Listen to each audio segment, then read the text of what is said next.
Welcome to Seminars at Steamboat. I'm Joella West, Seminars Chair. Today we begin our 19th season. Special greetings to those of you who have joined us in Steamboat for many years, to those who discovered us when we went virtual last year, and to viewers joining us for the first time today. In person or virtual, we've presented an impressive number of nonpartisan policy talks by distinguished experts, and we continue that tradition this year with 7 timely events on compelling subjects. We miss being able to have our in-person season in the Strings Pavilion, but on the bright side, we were able to engage speakers whose schedules would not have allowed them to appear here in person. Many people have made this season possible. I'd like to thank all of our volunteer board members, with special mention to Ken Spruill and Jenny Lay for building on last year's experience to make this virtual season look and sound so much better. We're always grateful for financial support from our donors who make it possible for seminars to continue to be free to the public, which is an essential part of our mission. Special thanks to tonight's sponsors, Russ and Carol Atha. You're viewing today's event on our website, where you can also view past seminars talks, learn more about our speakers or about our organization, or, hint, hint, make a donation. You can also rewatch today's talk when it's posted later this week. Each of our talks this season will be recorded and captioned for later viewing on our website, and we hope you'll spread the word to your friends who may benefit from that. KUNC Community Radio of Northern Colorado will have this season's talks available on their website at kunc.org's Seminars Podcast landing page. Once our speaker has concluded his presentation, he will take audience questions. You can ask a question by posting it in chat, which you'll see on the bottom of your screen. And if you've signed up for our Friends virtual Zoom dinner following the conclusion of this event, please remember to join at 6:45 Mountain Daylight Time by using the Zoom link that you received earlier this afternoon. Our speaker today is Governor Deval Patrick, and here to introduce him is former board chair Bob Stein. Thank you, Joella. Hello and welcome to the first seminar of 2021. We're a divided country politically, with responses to the COVID epidemic, and race are among the areas in which there are stark divisions in our country. How we teach democracy and how we converse with those who disagree with us says a great deal about who we are as a country and what we may become in the future. Yet, I believe that there are many areas in which we can find agreement. How to identify those areas and how to find ways to agree and work together for a better, more inclusive America is our challenge. Governor Deval Patrick is the perfect person to help us better understand the issues we face and describe strategies that may help us get through them. He's been an assistant attorney general for civil rights, governor of the state Commonwealth of Massachusetts. He is now a senior advisor and board member at Bain Capital and is the founder and chairman of the Together Fund, which supports grassroots groups working to drive turnout and engagement among disenfranchised and marginalized voters. As Joella said, there will be questions after Governor Patrick finishes his remarks, and below the screen that you're watching on is a chat box, and we'll attempt to get to as many questions as time will permit. I am honored to welcome to seminars at Steamboat, lamentably only virtually, Governor Deval Patrick. Bob, thank you so much for that very, very warm welcome. And thanks to Joella and the board for inviting me. Maybe if this goes okay this evening, you'll ask me to join you in the flesh one day when circumstances permit. Until then, thank you to everyone for joining virtually this evening. I'm going to keep my remarks brief so we can spend most of our time in conversation. That's more fun for me, and I learn much more, and I hope to be more engaging for you as well. Months ago, Bob Stein and I agreed that the topic for my remarks this evening would be teaching democracy, civics, and civility in the classroom and beyond. Since then, as debates have escalated over critical race theory and just what constitutes scholarship sufficient to merit university tenure, it feels harder to know quite what to say about any academic content, maybe especially about democracy. When leaders use division as a political tool, downplay a deadly assault on the Capitol to overturn an election and make it harder for people to vote on the strength of a big lie, and when the Congress and the Supreme Court refuse to serve as either a check or a balance, I wonder, perhaps like some of you, how anybody can know quite what to teach. American democracy, the supposed model of the form, seems up for grabs. The failure to support some of these processes of democracy, like ballot access and voting, legislative debate, judicial review, is dangerous enough. What's even more concerning is the underlying failure to support the purposes of democracy, the notion of government of, by, and for the people, the rule of law as superior to the rule of any one personality, liberty and justice for all. These COVID times made it harder to turn away from the deep disparities among us in health, wealth, and education, or the deep unfairness in too much of our policing, leaving a lot of Americans questioning whether our national commitment to social and economic justice is real. For some of us, well before the pandemic, the self-evident truth that all people deserve life, liberty, and the pursuit of happiness, as one friend puts it, seems a long way from settled in the American mind. It's not just that our civil rights are less secure or that our political rhetoric is more caustic, it's that our moral foundation feels shaky. So I was eager to be here with you this evening because there are big questions before our country, beyond policy questions, questions about the values that define us. And what better place to reflect on them than with you? I grew up on the south side of Chicago. I lived there with my mother, my sister, my grandparents, and various other relatives who came and went in our grandparents' two-bedroom tenement. My mother, sister, and I shared one of those bedrooms and a set of bunk beds. So you'd rotate from the top bunk to the bottom bunk to the floor every third night on the floor. I went to big, broken, overcrowded, under-resourced, sometimes violent public schools. Still, my grandmother would never have us say we were poor. Just broke, she would say, because broke is temporary. A refugee from the Jim Crow South, she still believed in an America where you could lift yourself and your family above your circumstances of birth.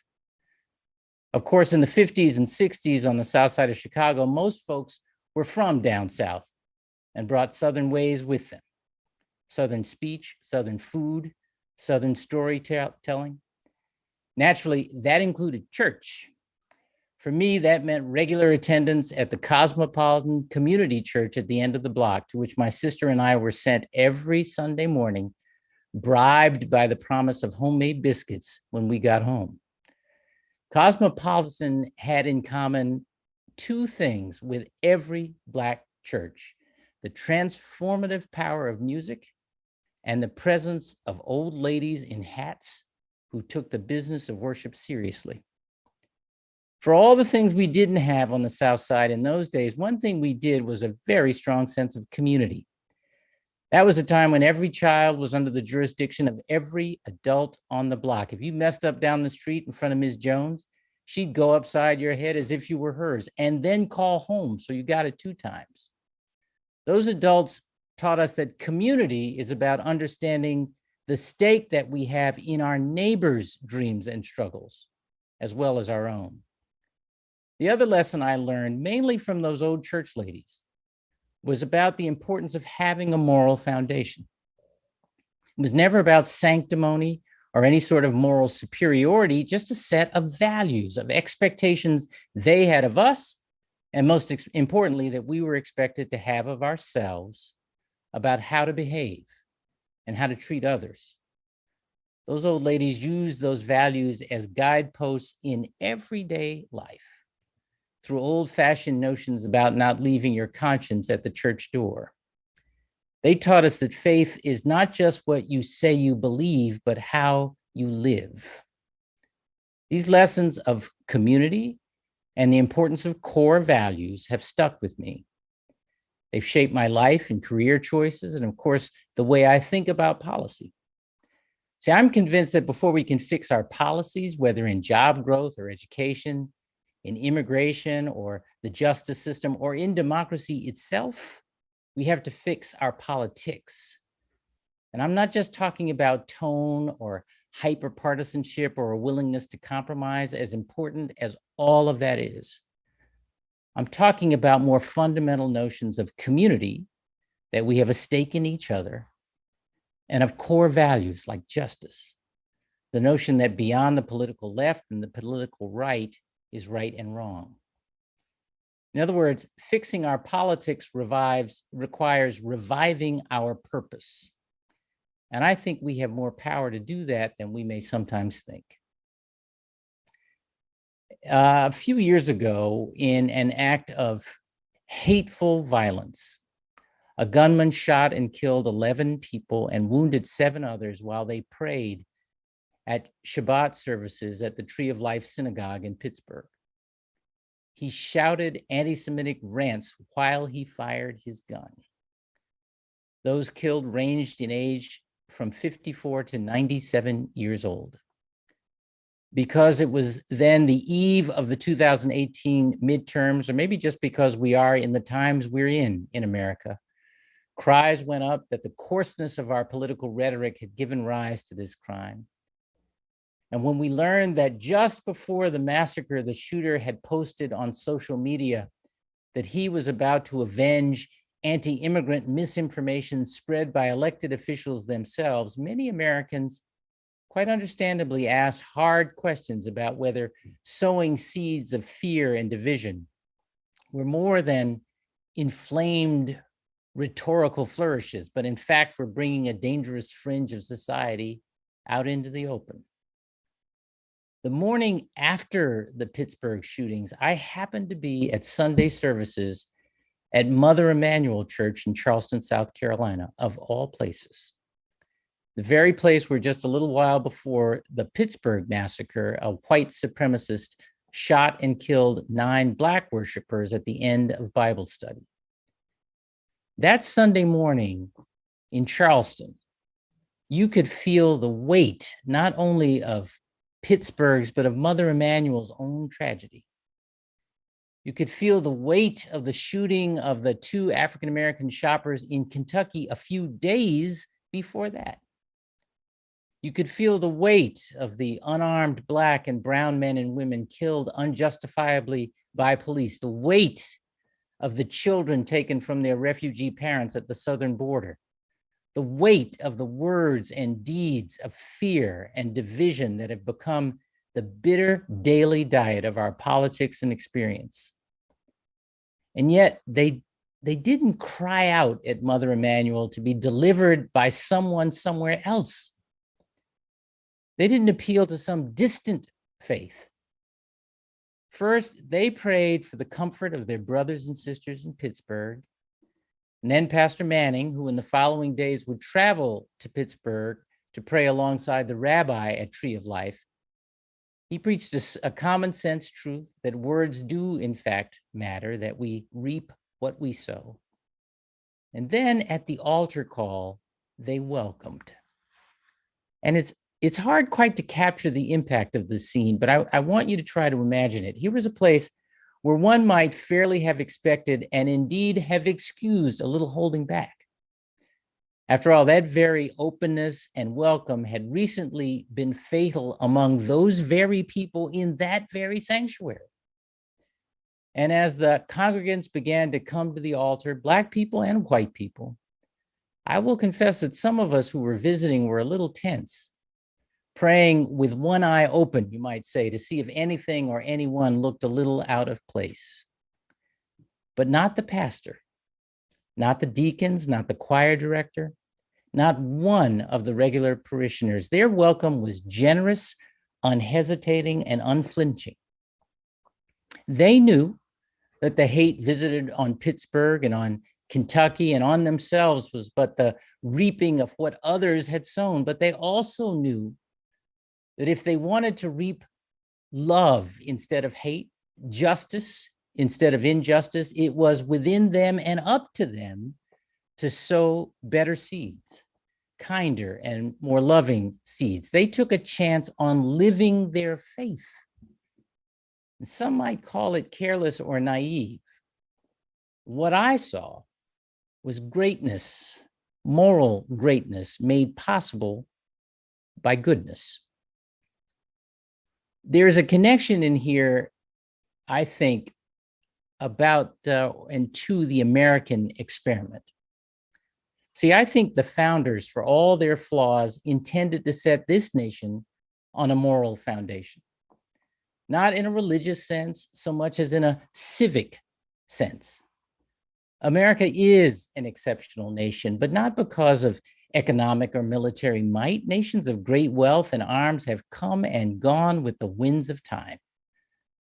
America is exceptional because we are the only nation in human history organized not by geography or religion or race or language or even a common culture, but instead around a handful of civic ideals. And we've defined those ideals over time and through struggle as freedom, equality, opportunity, and fair play. On the promise of those ideals, America has been the hope of the world. In a way, the founders played the role for the nation that those old church ladies played for me. They designed America to be a nation with a conscience. We have struggled with and against that conscience from the start. But the truth is, America cannot be great without also being good. So while it is true that our economy is strong and our military is powerful, while it's true that we have dazzling achievements behind us and extraordinary potential ahead of us, America is yet to be all we were meant to be. See, when we take children from their parents to discourage the parents from seeking sanctuary here, from violence and despair at home, remember that we cannot be great without being good. When bullets fly in houses of worship or in schools or in nightclubs or in grocery stores, and our leaders choose the slogans of the gun lobby over the lives of innocents, remember that we cannot be great without being good. When unarmed Black and brown citizens are shot down by unaccountable police, when our justice system is not yet consistently just, remember that we cannot be great without being good. And it's not just recent headlines that ought to trouble us. This is one of the revelations for so many Americans of the experience during COVID times. Consider the everyday neglect that has become a part of our routine and even expectation. Here we are in the midst of a knowledge explosion where only the well-prepared and better connected will excel. And yet we continue to let public schools fail poor children. Remember, we cannot be great without being good. When the economy moves on and leaves broken communities and broken lives behind, and the best we offer is either empty slogans or a shrug, remember, we cannot be great without being good. When we can always find a way to afford a weapons system the military doesn't want, but not the healthcare a young family or a senior needs, remember, we cannot be great without being good. When we choose a power grab over a fair vote, or the wishes of the mighty over the needs of the meek, remember, we cannot be great without being good. Instead of spattering our civic square with mud instead of fueling extremism and hate with a 24/7 cycle of outrage, how about we try a little old-fashioned love of country? By which I mean love of what really makes America great. I don't know when patriotism got reduced to lapel pins and flyovers and quarrels about whether pro football players should take a knee. In America, patriotism demands conscience. It demands sacrifice and grace. It demands respect for the values of freedom, equality, opportunity, and fair play, even when it's inconvenient, even when it gets in the way of party politics, even when it compels us to be mindful of and compassionate towards the lowly, the vulnerable, the different, and the despised. This is our civic faith. Patriots have a moral obligation to keep that faith. And here's the point, because this is what democracy is for. Sure, we should debate what part government should play in meeting those obligations, but let's not forget in the heat of that debate that government, as Barney Frank used to say, is just the name we give to the things we choose to do together. And that social and economic justice was the point from the start. These are not abstractions for me. That's why I ran for governor in the first place and why I approached the work in the ways I did. It's why we invested time, ideas, and money in education, innovation, and infrastructure. And I'm proud to say that's why after 8 years, Massachusetts ranked first in the nation in so many areas, from student achievement and healthcare coverage to energy efficiency and job growth coming out of the recession. Lord knows we did not get everything right. Nobody ever does. But I can confidently say that we worked hard to do all the good we could in all the ways we could, for all the people we could, for as long as we could. We tried to invest where policy touches people in ways that advance equality, opportunity, and fair play, because that's what it takes to make people truly free. I want to believe we can still unite around these values. Polls and other reporting, a number of recent articles and books, and frankly, the presence of people in the streets suggests that we are less divided on many of the fundamentals than we seem. I'm encouraged to believe that, and I'll leave you with just one example why. In my last year in office, America faced a crisis not unlike today's, when unaccompanied children, some as young as 3 and 4 years old, were flooding across the southern border, having fled over thousands of miles from violence in Central America. Just like now, the federal authorities were overwhelmed. So President Obama asked a number of states temporarily to shelter and care for some of the refugee children until they could be processed under our laws. Now, feelings around immigration ran hot then, just as now.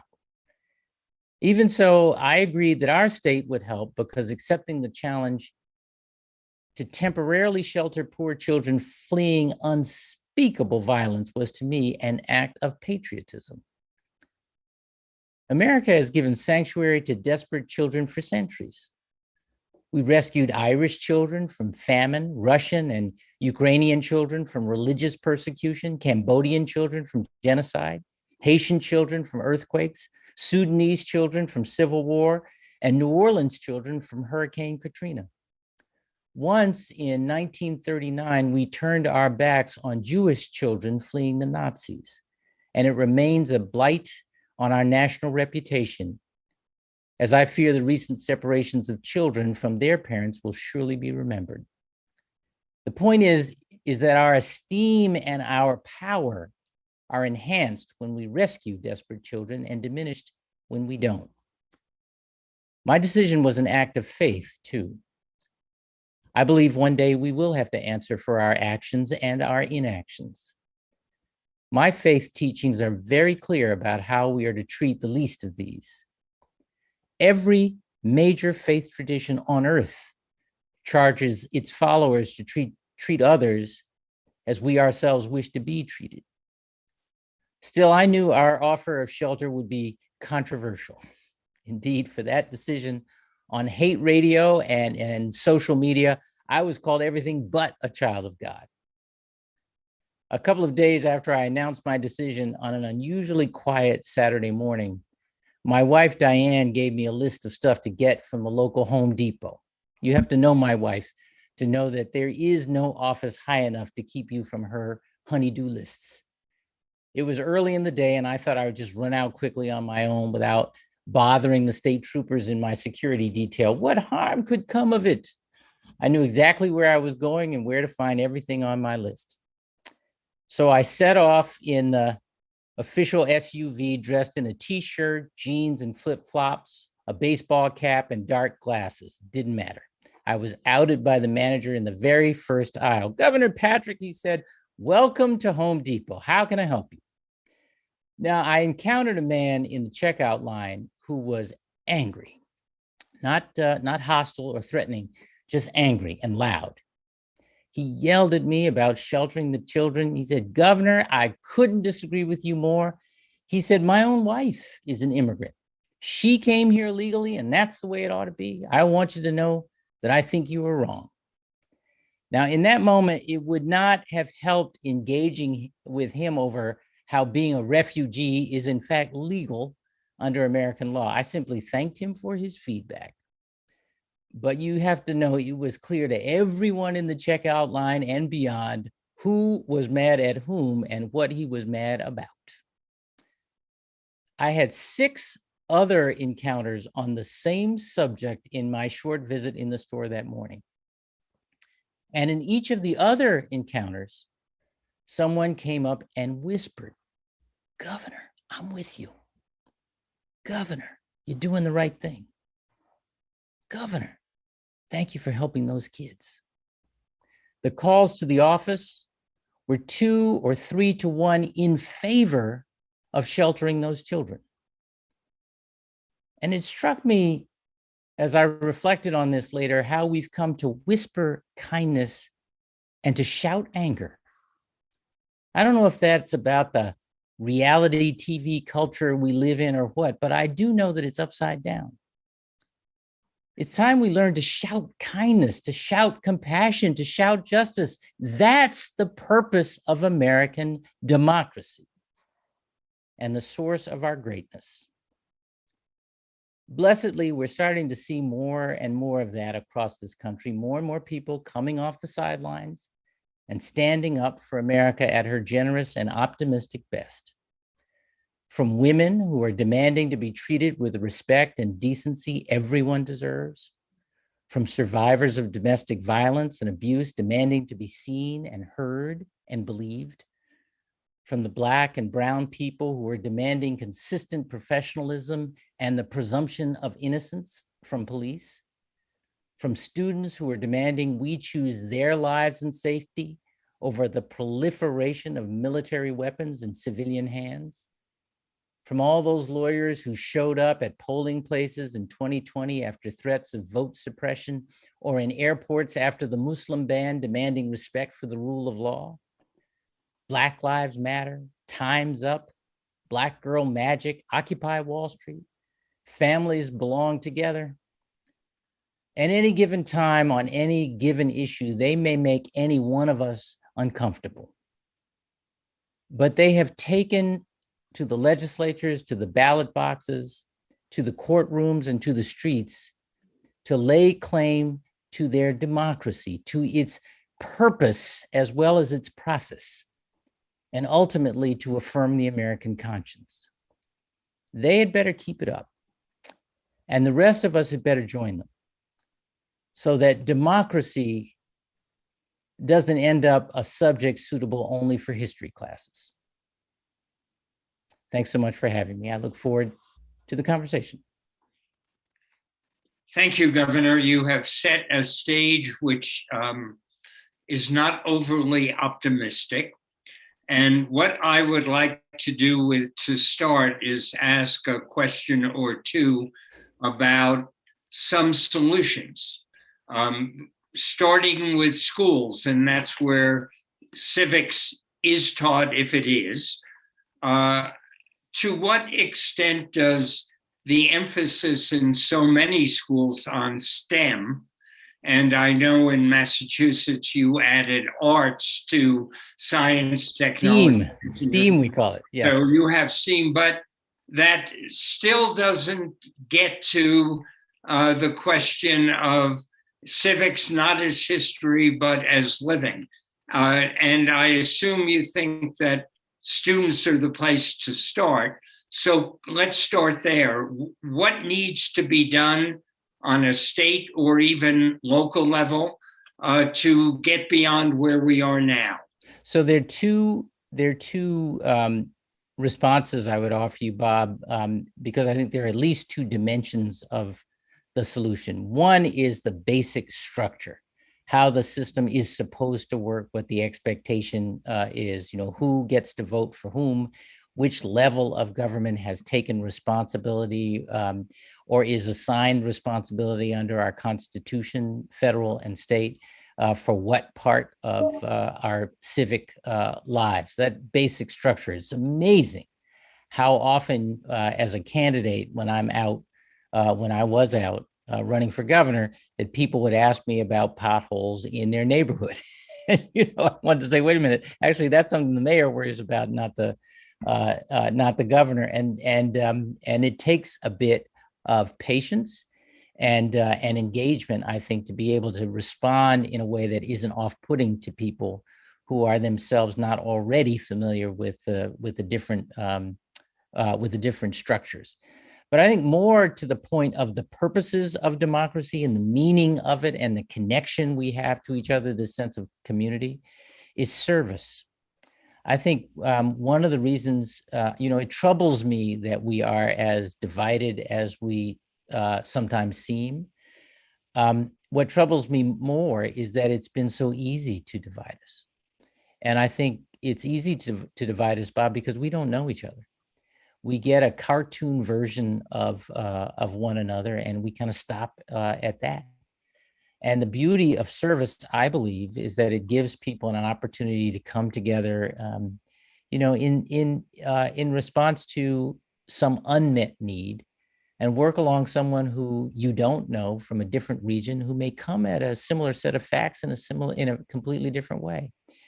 We started a program called Project 351 in Massachusetts. It's now 10 years on strong, which brought eighth graders, eighth grader nominated by every one of the 351 school districts in the Commonwealth, to come together in the spirit of service and talk about and do service together, and then to go back and be ambassadors of service in their own communities. 10 years on, and in very short order, we will have touched 1 million lives, and it's created a network of young leaders who understand this notion of servant leadership and this notion of community, as I've described. And I think these are a couple of ways in the medium and long term that we should think about repairing our democracy.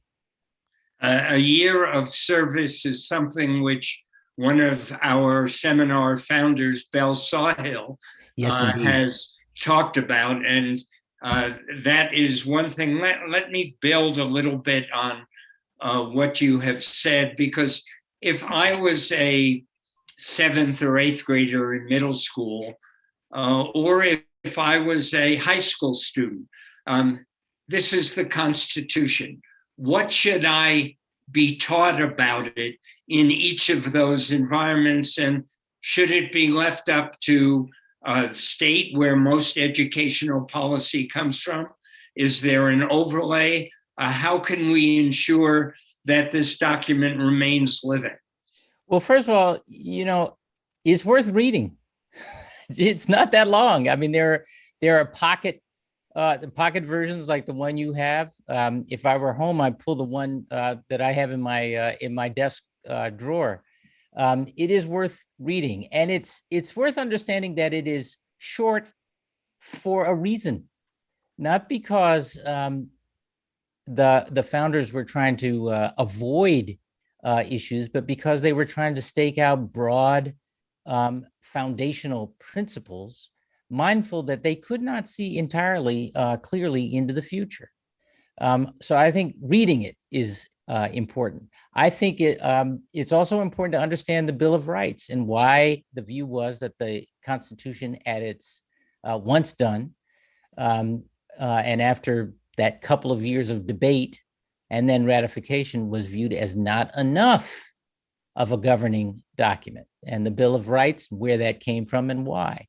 The question of the separation of powers between the and the relegation of authority between the federal and state government, and where that comes from.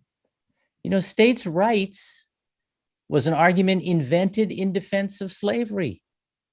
And while there is an awful lot of agita today about telling the whole of our history, I actually think the whole of our history is critically important and ultimately, or at least has the promise of being triumphant.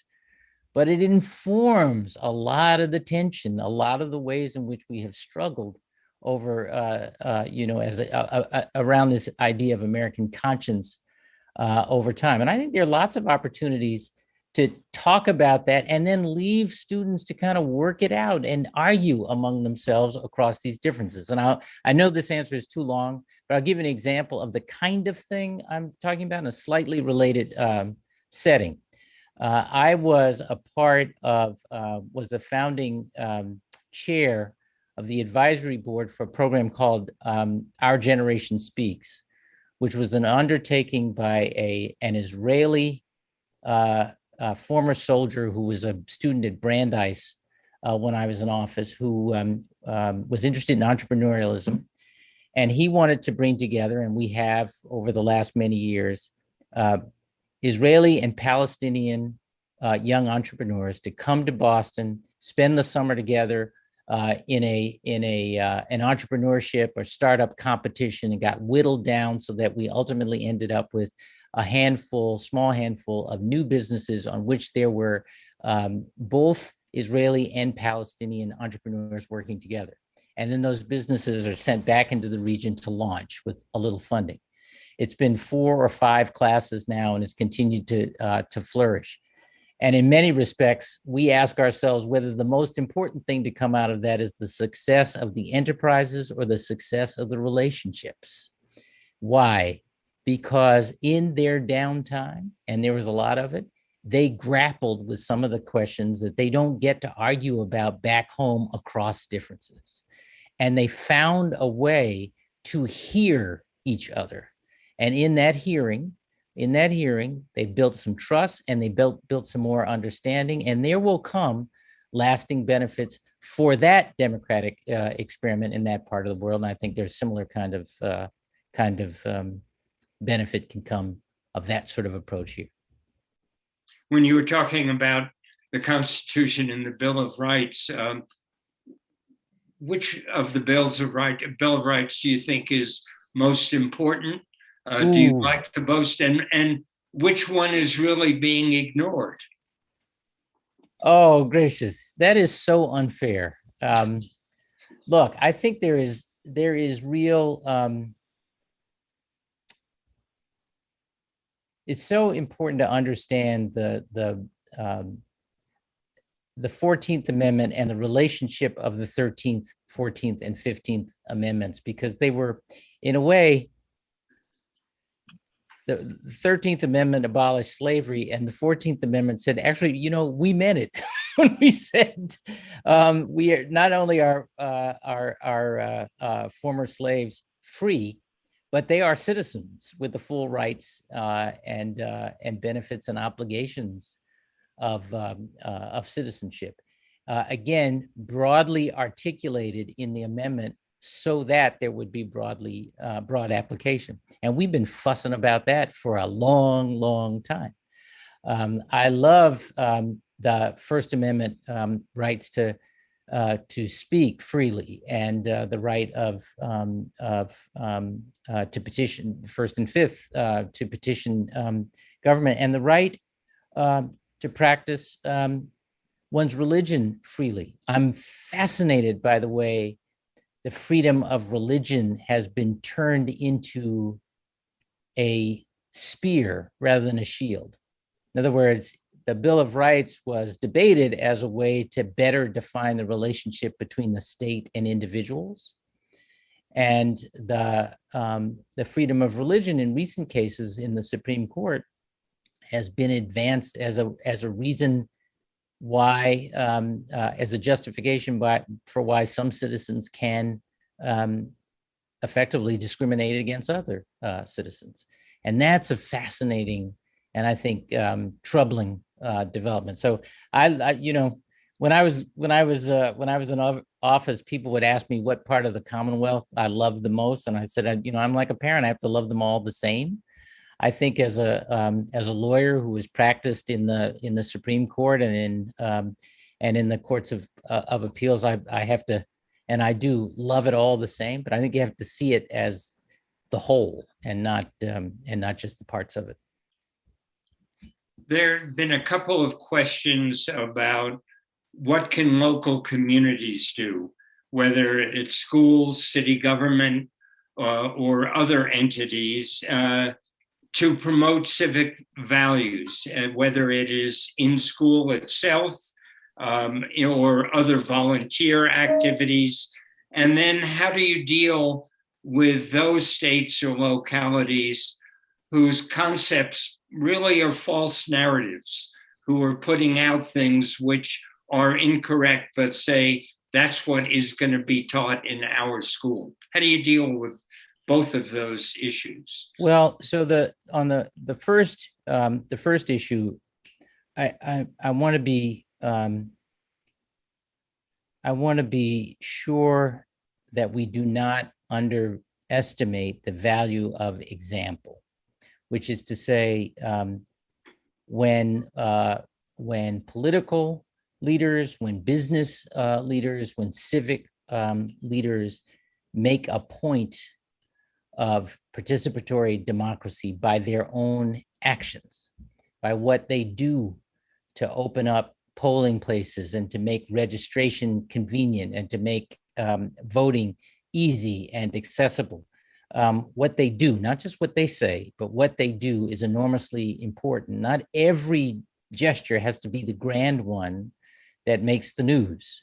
But when community A makes a point of making participation in the democracy reach out and affirm an affirmative, community B next door will notice. And there are, I think, ways and strategies in which, a governor, for example, could create incentives and even friendly competitions among local communities to help that sort of thing, maybe even at the presidential level. I think we have, on the second question, sure, there are going to be differences about, whether, you hear differences in what's taught today. What is this? What is critical race theory, and does it or does it not belong in the curriculum, and at what level of education? Just as an example, it's a frustrating example because I think a whole lot of the people who are wound up and objecting to critical race theory don't share a point of view about what it is. But what is certain to me is that we have to teach all of our history, all of it. It doesn't make us less patriotic. It doesn't make us less, shouldn't make us less proud. It's to me, the genius of the country is that we have these foundational principles, and we have, in fits and starts over our history, stepped up. Never soon enough, never sort of permanently enough, but usually from the ground up, we have stepped up. And that's what's so exciting about this moment, is that so many people in the, notwithstanding our sort of famously short attention span in this country, seem to have been willing to sort of put their collective foot down and said, we mean it when we say liberty and justice for all. And I think, back to the first point, enough of that over a sustained period of time without sort of giving up on the folks who have a different opinion, and who may even be more than dismissive, but more than dismissive in of that more positive, more forward-looking, and more complete account of our history, I think in the end can make a difference. Can we take some of the real areas of difference, whether it's voter suppression, controversies over the election, including the last presidential election, as to what the outcome was, and how can we de-escalate some of the discussion around those issues? And this is not just for people in schools, but people, to use the phrase in the title of your talk, beyond. Yeah. Well, look, I'm not naive. I understand that that the big lie persists to drive an agenda. It's not. It's you know it has a life of its own for a reason.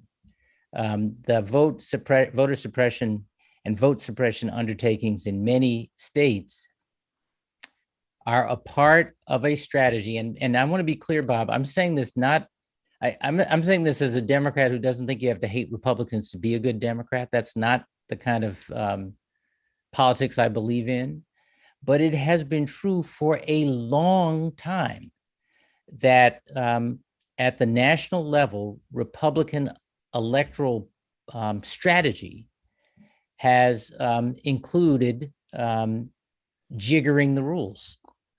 And that is not limited to making it harder to register and to vote, or for that matter, to stay on the voting rolls once you're registered, like the purging that goes on. It involves drawing congressional districts so that the party chooses the electorate rather than the electorate choosing the candidate. It includes the overemphasis on money. So much of it dark. And there are, you don't have to speculate. This is a matter of record. This is what Republican strategists have talked about and have socialized over time, and even how to justify, in the face of objection, those measures. And it's had the impact we see. That's how in Wisconsin, for example, where I think in the last election after the midterms, the vote overall favored Democrats 60% in the state legislature. They got 60% of the legislature Republican rather than Democrat overall, because you can draw the lines to create those kinds of outcomes. I say, look, let's have a real contest of ideas. Let's have a real appeal on the strength of the differences in the parties' ideas and proposals, and let's put that really to the test. And there are ways to do that, many of which are made possible by provisions in legislation pending right now in the Congress, and it is held up in the Senate because the notion of a fair fight is really, really troubling to some of those who are driving national Republican strategy today. Well, gerrymandering had its start in your state, if I am correct.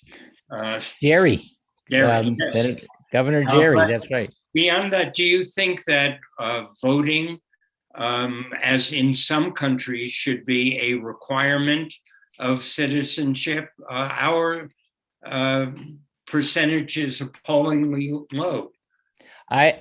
Look, I would love that. I don't think it'll ever happen here because our concept of freedom includes the freedom not to do stuff, and I wish it were true, but I think there's a whole lot we could do to make it convenient.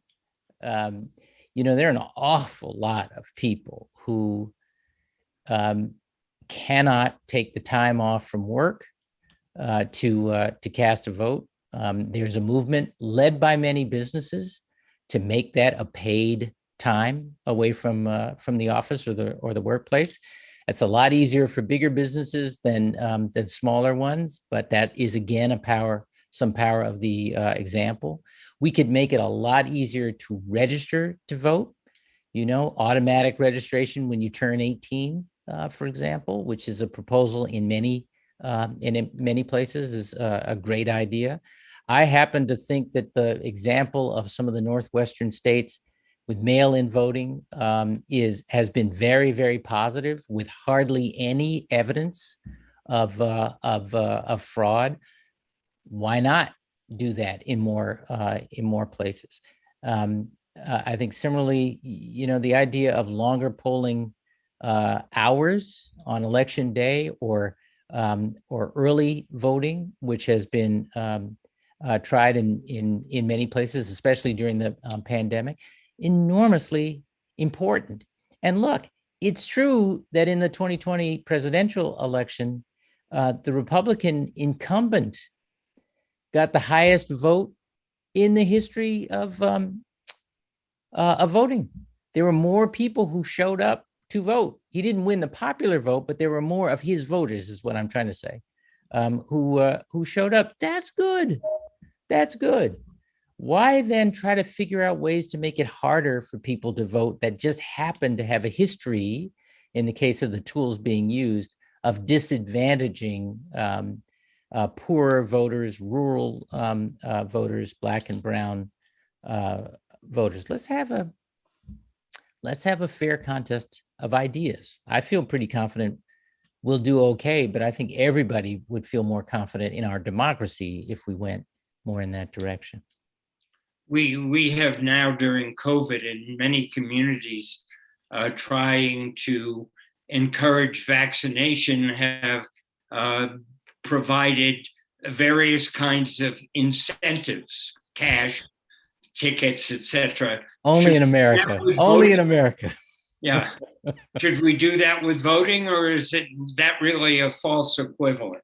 No, I don't even like it in the case of vaccines, to tell you the truth. But I'm I don't think I have to have an opinion on everything. In the case of voting, no. I think if we make it, look,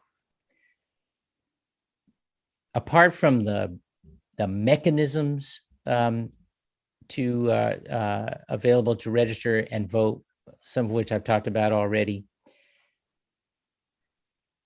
the purpose or the meaningfulness of voting remains a challenge. I talk to folks all the time in my own race and in the campaigns of candidates I've supported, who have asked the question, why bother? It was the sort of thing that was on my mind when I would tell my team when I was in office and we were talking about policy ideas. I said, you need to understand, I'm not that interested in policy in the abstract. I'm interested in policy where it actually touches people.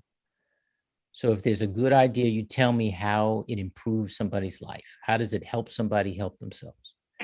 And in the absence of that, I'm just not interested. And the reason for that sort of guardrail on how we thought about policy, and I wanted my team to think about policy, is that I'm aware of how disconnected people feel from their government. And of course, we've had a long time of rhetoric about how government is the problem. It's as if it's some them over there, when government is us, it's you and me, right? And it ought to reflect the best of who we are and the best of our aspirations, and it ought to feel more proximate to people in their lives. And I think that is one of the reasons why it is so important that candidates and aspirants to office try to make the connection between what it is they are running for and want to do in that office and how it's actually going to touch people and help them meet their needs and help themselves. So there's two parts here. One is about the mechanisms, but the other about how important it is, again, for us to engage, not in the choice simply of who is the better sort of political performance artist, but who actually understands the importance of delivering on the policy proposals and why they matter in individual lives and in individual communities. In order to get to that stage, do you think that there may be a role to teach civics to potential members of Congress or state legislatures before they take office, and then reinforce it after they do take office? You know what? Somebody said, I remember I had a question like that. I remember the first time I was running, and someone else in the crowd or in the group that day said, once people are elected, you can't tell them anything. So I'm reminded of that when you ask the question. Look, I want to be careful not to leave the impression that I think people who serve in government don't get it, don't understand the mechanisms and the purpose of democracy. Many do and are focused on that, and many others are see it as a it's just a game, it's a sport, and it's about power, not principle. I'm not, we've been talking in very broad terms. I've been talking in very broad terms. I'm not naive. I totally understand that you have to have power before you can exercise it. And if I want outcomes of a substantive kind, then I've got to get power. What I'm objecting to is this notion of power at any cost.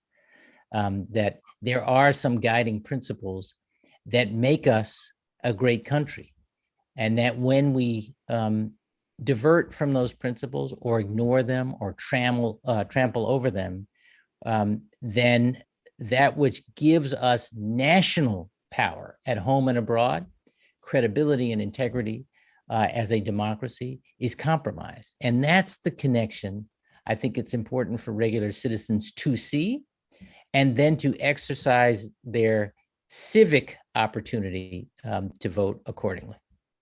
And as a final question, given what you have just been talking about, are there organizations that are practicing what you are preaching, that those of us who want to join other groups to further civic responsibility can join, can partner with, can participate in? I'll tell you a couple that I think are great, but remember, this is very much from my own perspective, what touches my own heart and what I've seen. I think there is real power and importance in building local grassroots civic organizations. Not all of them are political. Many are working, in between political cycles on how to engage citizens and build community. It could be the helping folks get a turkey helping families get a turkey at Thanksgiving, whatever it is, engaging in local community service and so forth. That notion of community, right? That we actually have a stake in each other, that we belong to each other, that we owe more than courtesy, but understanding and compassion toward each other, and an effort to get to know each other. Those are the kinds of organizations I've been really interested in helping to support. So, for example, there's an organization we worked with before and during the special election in Georgia called 1,000 Women Strong. And they're expanding beyond Georgia, very much about engaging women, many of them rural and poor, in relational organizing all of the time. And what happens with organizations like that is that they get a whole lot of support on the eve of the election, and then the support disappears, and the organizers have to let go great people who are trained. Fair Fight, Stacey Abrams' organization, was very much about being an umbrella organization for these kinds of local efforts in Georgia. We're trying to put together. We have launched a C3 called Bridge Together, American Bridge 21st Century Foundation, which I co-chair, which is about raising from funders resources that will enable local grassroots organizations to have permanent resources, sustained resources, so that they continue to bring people into this notion of civic engagement and taking responsibility for their own civic and political future. I'm sure there are others on the Republican side committed similarly, but those are a few examples that I know of, and I respect enormously. Thank you. Before I give my final thanks, and just before we sign off, those friends who are going to be participating in the dinner rooms, log in at 6:45. Governor Patrick will rejoin that group at 7. You should have received a Zoom link today about it. Remind you that next Monday, James Bruce will be discussing foreign intelligence threat to the US, Russia, China, and other bad actors. That will be another interesting, very interesting discussion. But for this one, thank you again, Governor Patrick. You've given us a lot to think about. And importantly, I think giving us some optimistic hope that despite what things look like now, we may have democracy to kick around for some time to come. So thank you very much. Thank you. Thank you. Take care.